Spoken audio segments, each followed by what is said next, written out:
Good evening. I am Webster Griffin Tarpley, PhD, speaking to you from Washington, D.C.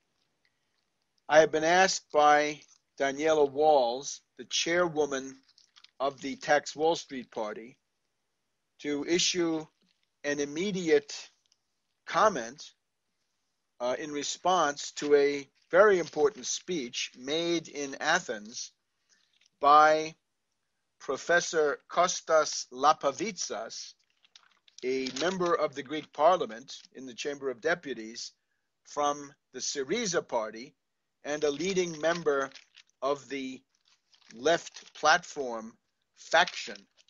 And he addressed an international conference in Athens just in the past 48 hours. I would like to call attention to this speech. And again, the Tax Wall Street Party of the United States regards this as the most advanced programmatic statement which has come out of Europe in recent days. So first of all, let me call your attention to this speech. It has been posted on the internet, and you can find it if you look it up under Costas Lapavitsas in the last 48 hours. Now, let's just focus first of all on what is so special about this.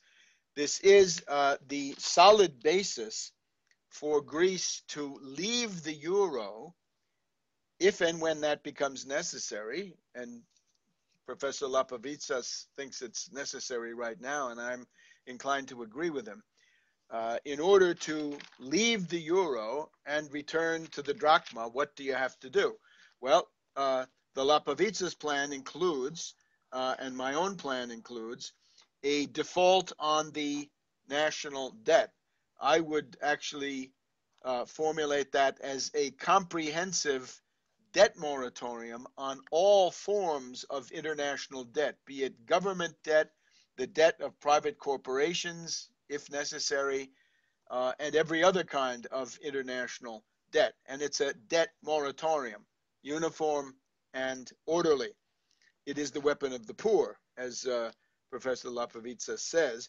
At the same time, he talks about and calls for the nationalization of the entire banking system, pointing out that in Greece, the individual commercial banks already have majority shares from the government.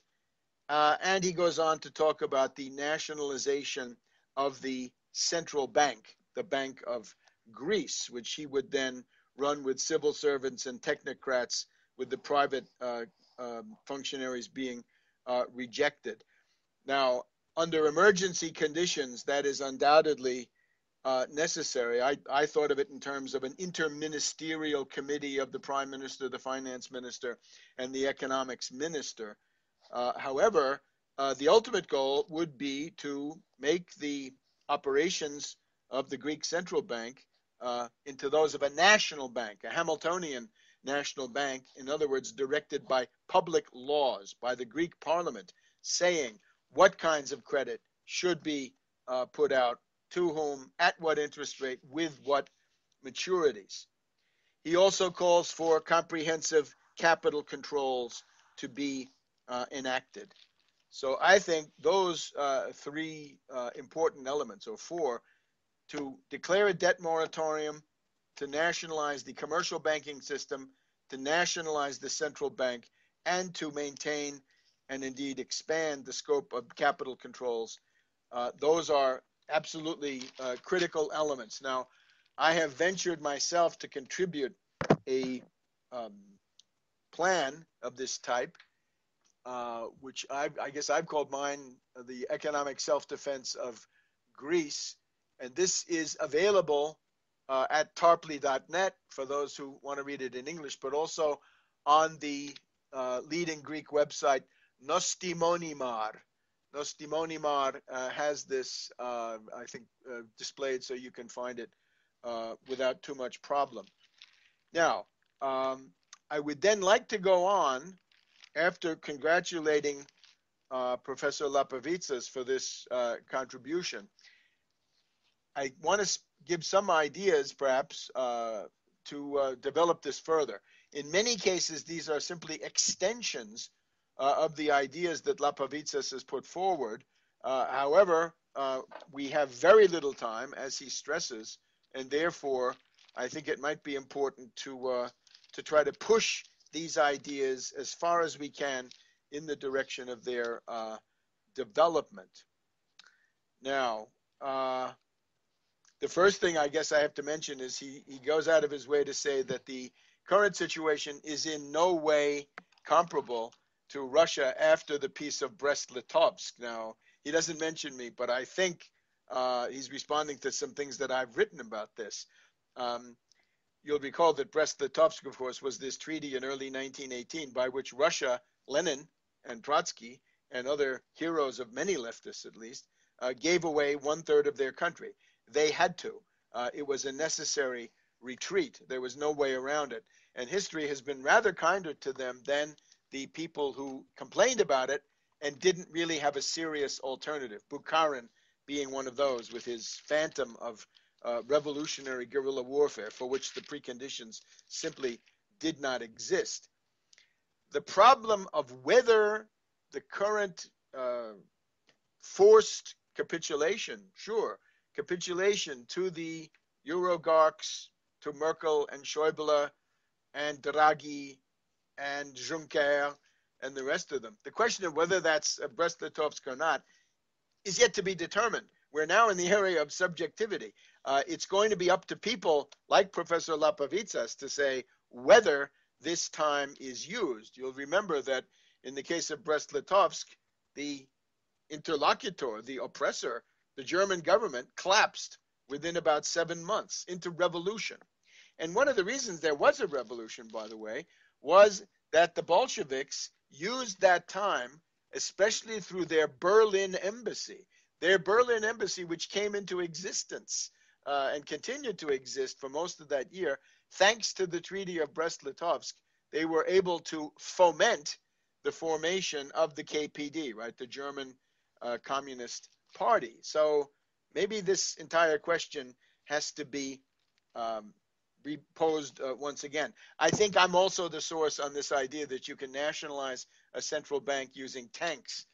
Sometimes that is necessary, even though, as Professor Lapavitsas says, it's not the optimum way to do it. But I think we have to get down to a deeper level. I would say that the roots of the present difficult situation lie in the fact that Greece attempted a frontal attack on the Eurogharkical institutions as one small country against the 19 of the Eurozone, several of them quite large, and indeed against the 28 of the entire European Union. It would have been better to assemble a coalition. It would have been better to obtain allies. Maybe those allies were nowhere to be found 6 months ago, but there's some reason to think that they may now emerge. I find that Professor Lapavitsas is altogether too pessimistic in repeatedly trying to convince his audience that there can be no victories inside the euro, that resistance inside the euro is simply not possible, and that playing for time is essentially futile. I don't think that's true at all. And the possibilities include, first of all, that friendly governments could emerge in Spain with Podemos, in Portugal with the Bloco de Izquierda. I noticed that the professor seems to dismiss Podemos out of hand. Certainly the leadership is inferior to that of Syriza, but nevertheless, some changes might be possible there, right, in the crucible of future events. Therefore, I think it's important to say that possible allies on the level of EU governments could emerge. There's also the possibility of a further development of parties and movements around the world, some of which might conceivably take power, that would be friendly to Syriza. One of my questions is, why not consider the formation of a Syriza International? That is to say, groups of parties and other political organizations that would be favorable to this, which would become lobbying groups, pressure groups, and otherwise do things to support Greece. International support is possible. There's also the question of international diversions, we might say, with Ukraine on the brink of default, insolvency, and so forth.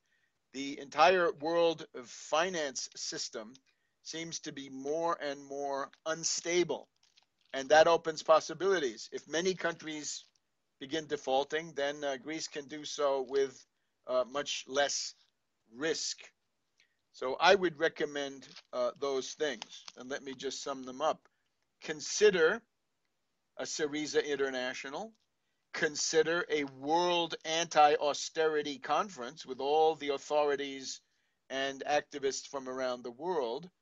And why not have a summit of anti-austerity states, those that consider themselves to be sympathetic, aligned with the Syriza program and the spirit of what is being done in Greece, and make a great noise about this. The question of morality, which he addressed at the end, I think that morality can be quite effective. If you're going to make an appeal to German public opinion or Dutch or Finnish public opinion, one of the ways you want to do that is to show the atrocious, horrendous human suffering generated by austerity. That works, I think, also here in the United States. So don't wait for any of this, but push it forward. The goal here is not consistency. Consistency is not much that we can work with. The goal, of course, is victory as soon as possible. Now, the problem with opposing Prime Minister Tsipras on this package is that the only basis for a responsible vote against Tsipras at this time would be to have the alternative ready, not even to describe an alternative theoretically. I try to do that, others try to do that. But you'd have to be able to say, we have everything ready. Ready. What has to be ready? Well, quite a few hundreds of billions of drachmas have to be ready. You've also got to have teams. You've got to have technicians and civil servants who can go into the Greek central bank and who can run it, this time now as a national bank, not just serving banks, but serving the needs of the entire economy and the labor force. So you've got to have all of that ready.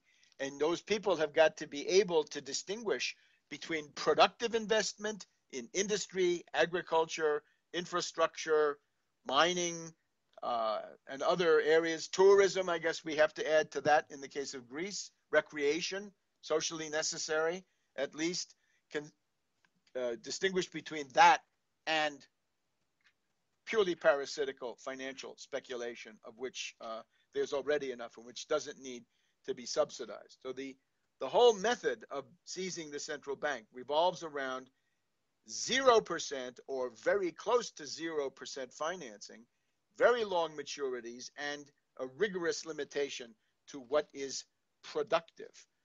So it would have been advantageous if the left platform had been ready this past week with the alternative. And I understand that may have been blocked by other factions.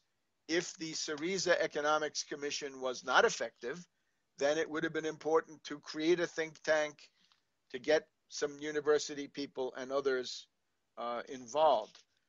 So that would have to be done now. As long as you're in the euro, and you've got to organize support in those other euro countries. Now, once you're out, and that almost happened this past week, you've got to be ready with the drachmas. So in the past week, it was either capitulate to the demands or go to the prepared fallback position. Since the fallback position had, for whatever reason, not been prepared, it would have been irresponsible to take the plunge. And at that point, I don't see what the no to Tsipras means. If this is going to happen anyway, is it simply a matter of individual honor? would it not be better to keep the phalanx intact, the shield wall together, and if a retreat is necessary, the main thing about a retreat is let it be an orderly retreat. Let it be a step backwards, but keeping your units together. The other problem, of course, is that the Greeks, according to most polls, still consider the euro to be a factor of safety. It's going to take more education, more propaganda to address that. The other thing I think that Professor Lapavitsas ought to perhaps recognize more. Tsipras has now got some very important achievements. He has successfully played the U.S. against Germany, Lou against Schäuble. I believe that has some reality. He has successfully damaged the French-German axis, which has been the basis of all decision-making. He has created at least the nucleus of a European front against the German concept of austerity with Italy and France. And he has gotten the International Monetary Fund and Draghi of the European Central Bank to talk about debt relief. He has also weakened Merkel, in the sense that she now lost 60 to 65 votes, about 1/5 of her entire faction voted against her. Every time Merkel has to go back to the Bundestag, her situation becomes weaker and weaker. I think it would be good for Syriza to have a plan, maybe not publicly announced, to oust Merkel, to knock her out of the government and take Schäuble with her, right, for the remakes of the Grumpy Old Men series. Next one has now been announced. So, get allies and consider these questions. Now, the other thing is the functioning of the nationalized central bank. I think it would be important to go into this and to start talking about production and jobs. My quick review of the Greek economy, and I'm certainly looking for people who know more about it. It looks to me like the need for new productive jobs in the Greek economy is something like 2 million new productive jobs. Now that would be unemployed, underemployed, diaspora, and other people who might like to enter the workforce. I believe it is important to go into the functioning of the nationalized central bank. And once again, very low interest rates, approaching zero, at zero as much as possible. And when we get to the great works of infrastructure in particular, things that are going to last 100 years, well, why not have a 100-year maturity so you'd be paying off minimal and manageable debt payments every year. It seems to me that Greece needs to go to indicative planning, not the Gosplan system, but the indicative planning system, which would allow you then to develop plans for public investment, as Professor Lapavitsas mentioned. I would, however, spell it out. 2 million jobs is something that people can understand. Other than that, Greece is obviously a great power in the area of merchant marine. Those ships have got to be kept modernized. There will be competitive challenges, inevitably, from China and others. Those will have to be addressed and overcome. Shipbuilding is probably the most obvious way to keep the current dominant position of the Greek merchant marine. So why not make shipbuilding into a national project with this cheap credit from the nationalized Bank of Greece? Tourism obviously needs to be modernized. There's an entire area of light industry.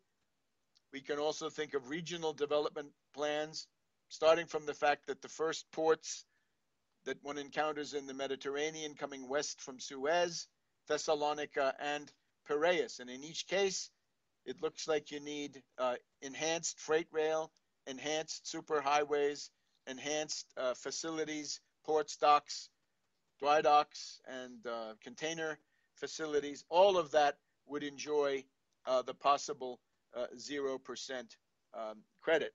In order to do this, you've obviously got to husband your foreign exchange very carefully.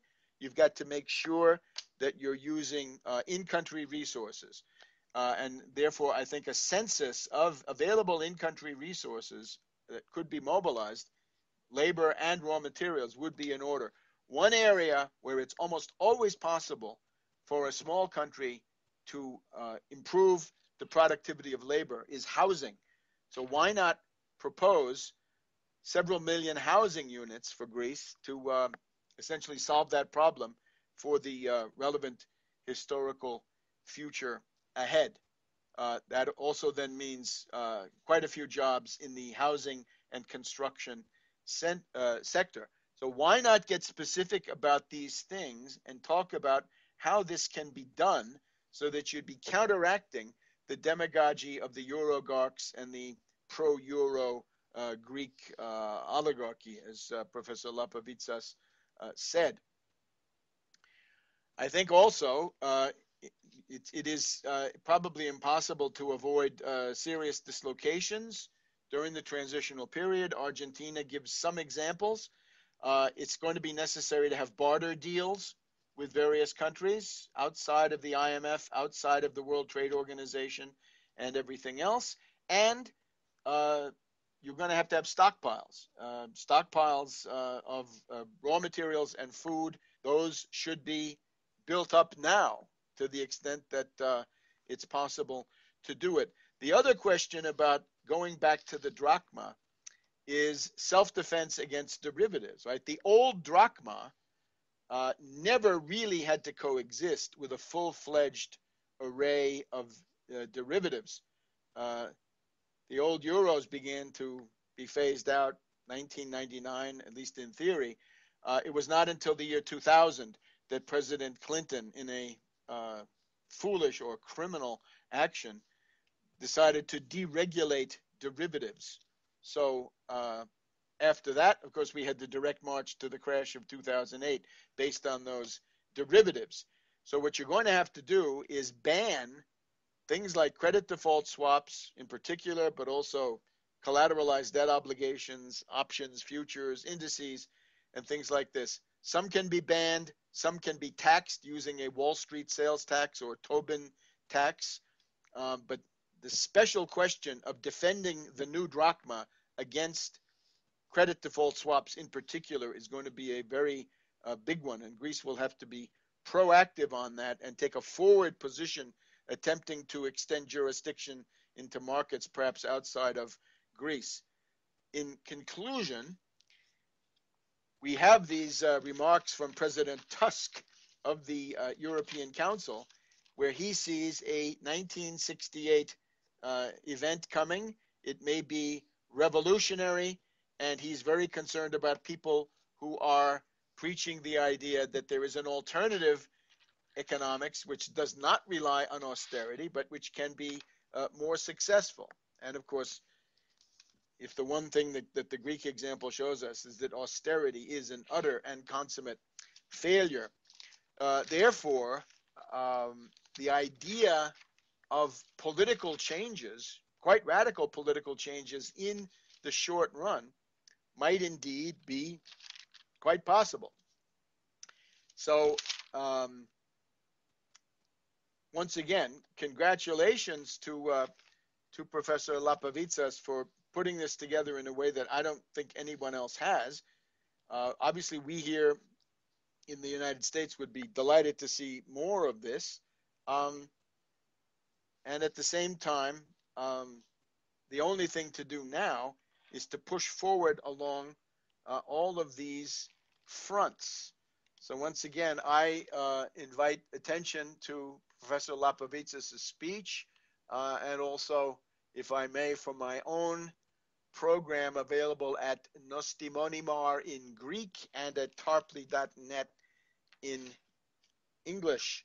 So that concludes this commentary from the Tax Wall Street Party of the United States, encouraging people in Greece to stay together, to maintain unity, to maintain the phalanx, but at the same time to prepare above ground and below ground, publicly and through stealth, the prerequisites for a return to the drachma. And we thank you very much, and good night.